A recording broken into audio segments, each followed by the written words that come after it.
দাড়ি টুপির নামও ইমানদার নয়। দাড়ি নরেন্দ্র মোদির তো আছে, ফাগরি একটা নরেন্দ্র মোদির থেকে আছে, আমার থেকে পরিষ্কার একটা পাঞ্জাবি ভারতের নরেন্দ্র মোদি ওই শয়তানের তো আছে। ও কি ইমানদার না ঠান্ডা মেজাজের বেঈমান? তো এই বেঈমান আর এই বেঈমান, কারণ এই বেঈমান আর এজিদের এই বেঈমান এক বরাবর, তোর মধ্যে কোনো ভুল নাই। দাড়ি টুপি রেখে, কারণ এজিদ বাহিনী আমাদের দেশেও কিছু এজিদ আছে, বিসমিল্লাহ আল্লাহু আকবার বলে বলে মানুষের শরীরের লক কেটে দিত। নাম ইসলামী দল ছিল, ইমাম হুসাইন কো আল্লাহু আকবার করে শহীদ করে দিল। এই ইসলামও আর আমাদের বাংলাদেশের রানিং কতগুলি এজিদ বাহিনীর ইসলামও এক বরাবর। এই মুসলমান মুনাফিক মুসলমান থেকে আল্লাহ আমাদের ইসলামকে হেফাজত করো। বর্তমান যুগে উন্নত যুগ, শিয়ানার যুগ, লেখাপড়ার যুগ, জ্ঞানের যুগ। সাধারণ মুসলমানেরা বলে, সাধারণ মানুষ বলে, হুজুর এত দলাদলির কারণ কি? সুন্নি ওয়াহাবি বুঝি না, আমরা শুধু মুসলমান বুঝি। উনি হলেন ঠান্ডা মেজাজের আরেক বেঈমান, লাইনও ফেরগো নবদ বরজারগো। কারণ ও বলে সুন্নিও বুঝে না, ওয়াহাবিও বুঝে না, শুধু বুঝে মুসলমান নয়। এটা হলো বড় ভুল। আল্লাহ কি আপনার থেকে বেশি কম বুঝেছেন? আল্লাহ কোরআন শরীফের 114টা সূরা নাজিল করেছেন, তার মধ্যে 2টা সূরা উল্লেখযোগ্য, একটা হলো সূরা মুমিন আর একটা হলো সূরা মুনাফিক। আল্লাহ ভাগ করে দিলেন আর ও সমান করে ফেললেন। কত বড় বুদ্ধিজীবী দেখেন। মুনাফিক কাকে বলে? ইন্নাল মুনাফিকিনা ফিদ্দারকিল আসফালি মিনান নার। মুনাফিকের শাস্তি হবে কাফের থেকেও বড় ভয়ানক। আমার রাসূল বলে, কাফের মুশরিক আমাকে যেই ক্ষতি করে নাই, তার থেকে মুনাফিক মুসলমানরা আমার ইসলামকে তার থেকে বেশি ক্ষতি করেছে। ঠিক কিনা?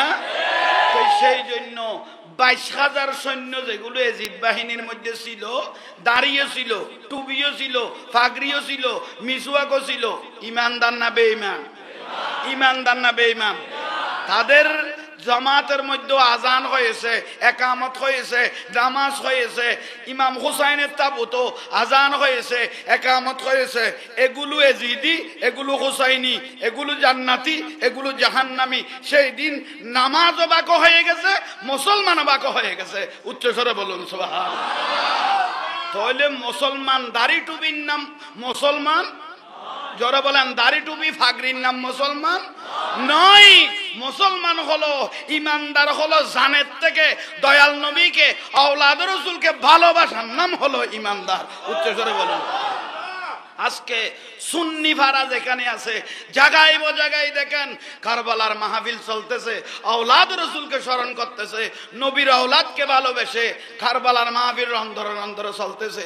আর কতগুলো ভাড়া আছে, এই ভাড়ার সঙ্গে প্রায় হিন্দু ভাড়ার সঙ্গে প্রায় মিল। কোন খবর আছে? নাই। কারণ ১৫০০ বছর পরে এসেও আমাদের দেশের একজন পীর সাহেব সুরমনাই, কি নাম বললাম? সুরমনাই। এসব সুরমনাই পীর সাহেবে বলে দিল হযরত এজিদ রহমাতুল্লাহ আলাইহি। আস্তাগফিরুল্লাহ। ১৫০০ বছর পরে এসো এজিদের প্রশংসা করতেছে। এরকম বাংলাদেশও বহুত রানিং এজিদ। একটু জোরে বলেন, রানিং এজিদ। আমাদের ওইদিকের কুয়াকাটার একটা হুজুর, উনি বলতেছেন এজিদের কোনো দোষ ছিল না, এজিদের কোনো দোষ ছিল না। যেমন কিয়ামতের দিন ওর সাথে এজিদের সাথে হাসর নসর হবে, একসাথে জাহান্নামে থাকবে। এই হুজুরগুলো লামাযাহাবের কিছু গোমরা হুজুর আছে, গোমরা দিয়া হুজুর, মনে হয় নতুন আক্তর মধ্যে হয়েছে। এরকম কতগুলো গোমরা হুজুর আছে, এরা বলতেছে ইমাম হোসাইন রাদিয়াল্লাহু তাআলা বলে ক্ষমতার লোভে বলেই রেখে গিয়েছেন। একটু জোরে বলেন না। অথচ আমার দয়াল নবী বলতেছেন আল হাসানু ওয়াল হুসাইনু সাইয়্যিদা শাবাবু আহলিল জান্নাহ। কিয়ামতের দিন জান্নাতের 2টা ব্যক্তি সরদার থাকবে, যাদের টিকেট দিয়ে কোটি কোটি মানুষ জান্নাতে যাবে। যে হাসান হোসেন জান্নাতের সরদার, আর উনি বলে গিয়েছেন ওই ইরাকের জমিনে ক্ষমতার জন্য।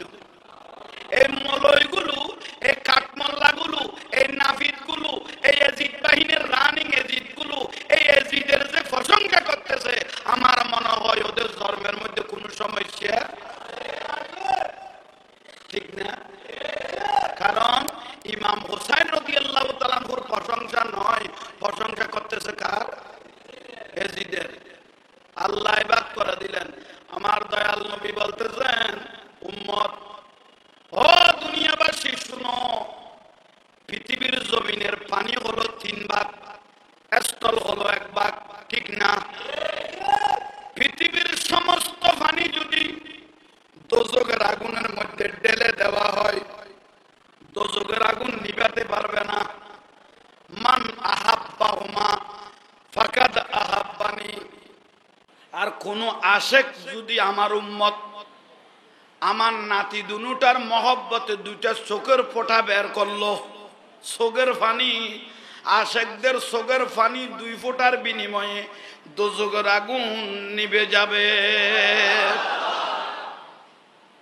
এত দাম, এত ইজ্জত আশেকদের চোখের ফোঁটা, কিন্তু পৃথিবীর সমস্ত পানি দিয়ে দোজখের আগুন নিভাতে পারবে না। আমার দয়াল নবী বলতেছেন, ও আমার উম্মতেরা শুনো, আমি রাসূল রওজা মুবারকে চলে যাব, তোমাদের জন্য 2টা নিয়ামত রেখে যাচ্ছি। লান তাদিল্লু লা তামাসসাকতুম বিহিমা। এই 2টা জিনিস যদি তোমরা মজবুত করে ধরে রাখো, জানের থেকে বেশি শক্ত করে যদি এই 2টা যদি জিনিসগুলো, এই নিয়ামতগুলো ধরে রাখো, লান তাদিল্লু, কোনোদিন পথভ্রষ্ট হবে না, জাহান্নামে হবে না। সাহাবায়ে কেরাম দয়াল নবীর চেহারা মুবারকের দিকে তাকাই রইল। ইয়া রাসূলুল্লাহ, তাড়াতাড়ি বলে দেন, আমরা একটু জান থেকে মন থেকে এগুলোকে একটু বুকে ধারণ করে ফেলি, শিরাইব শিরাই একটু ধরে নি, একটু বলে দেন। আমার দয়াল নবী বলে দিলেন, 2টার মধ্যে একটা হলো কিতাবুল্লাহ, একটা হলো আল্লাহর কিতাব, আর একটা হলো আমি রাসূলের আহলে বাইত।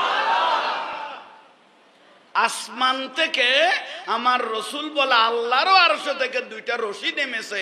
এই রশি দুটাকে যে মজবুত করে ধরে রেখেছে, পৃথিবীর শরীর যাই হোক না কেন, কিন্তু রশি ধরা আছে। ফিট চলে যাচ্ছে, হাত চলে যাচ্ছে, মাথা চলে যাচ্ছে, কিন্তু রশি মজবুত ধরা আছে। আমার রসুল বলে লান তাদিল্লু, কোনদিন পথভ্রষ্ট হবে না।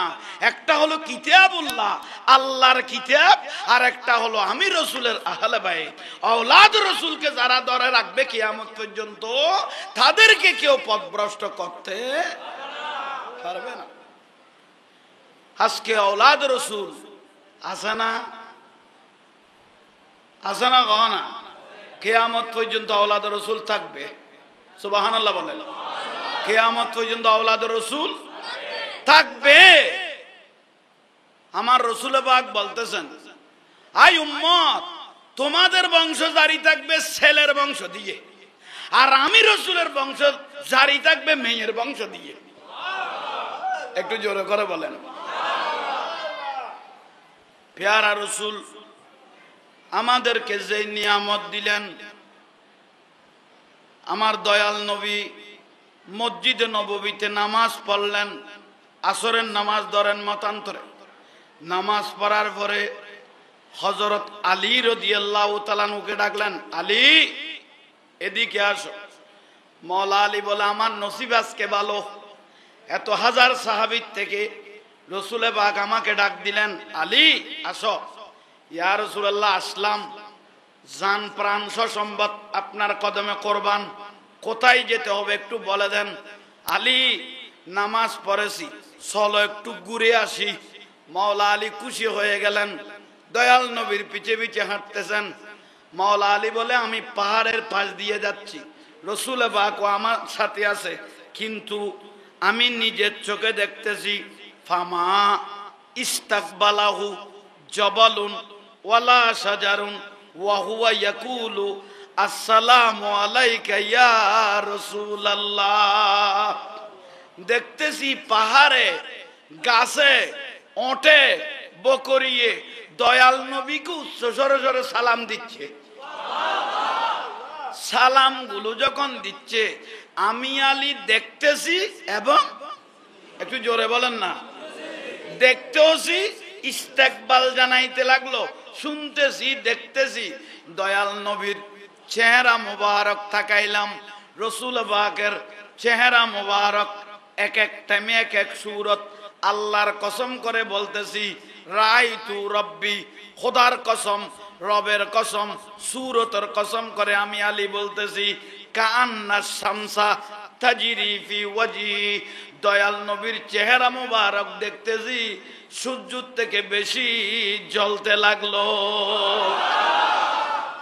আমার রসুল পাক বলতেছে, আলী কি বুঝতেছ? ইয়া রাসূলুল্লাহ, কি বুঝবো?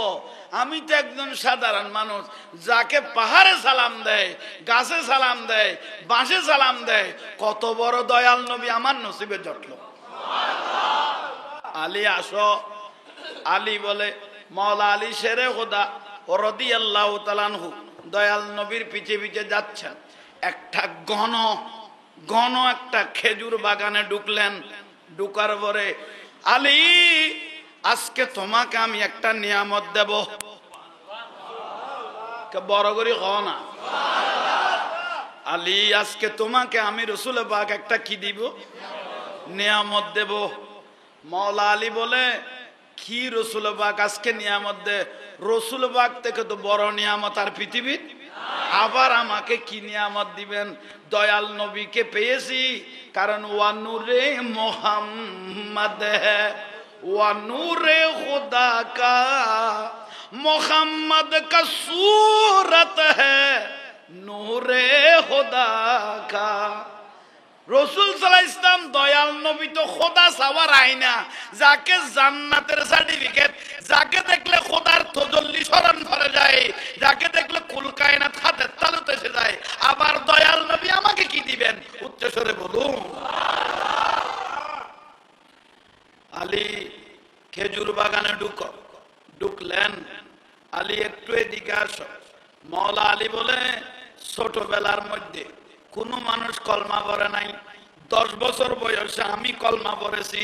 কেননা আমার মা, আমি হযরত আলীর মা ফাতেমা বিনতে আসাদ, হযরত আলীর মা, আবু তালেবের স্ত্রী, বেশি শাসিয়ে বেশি মহব্বত করতেন আমার রসুলকে, বেশি ভালোবাসতেন।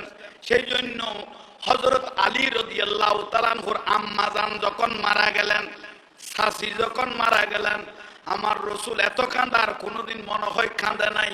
এমন ভাবে শাসির জন্য কাঁদতেছেন। আর বাদ বাকি গুলো কি বলতেছে, ইয়া রাসূলুল্লাহ আপনি এভাবে কাঁদতেছেন কেন? ওটা আমার শাসি মার থেকেও বেশি আমাকে মহব্বত করেছেন।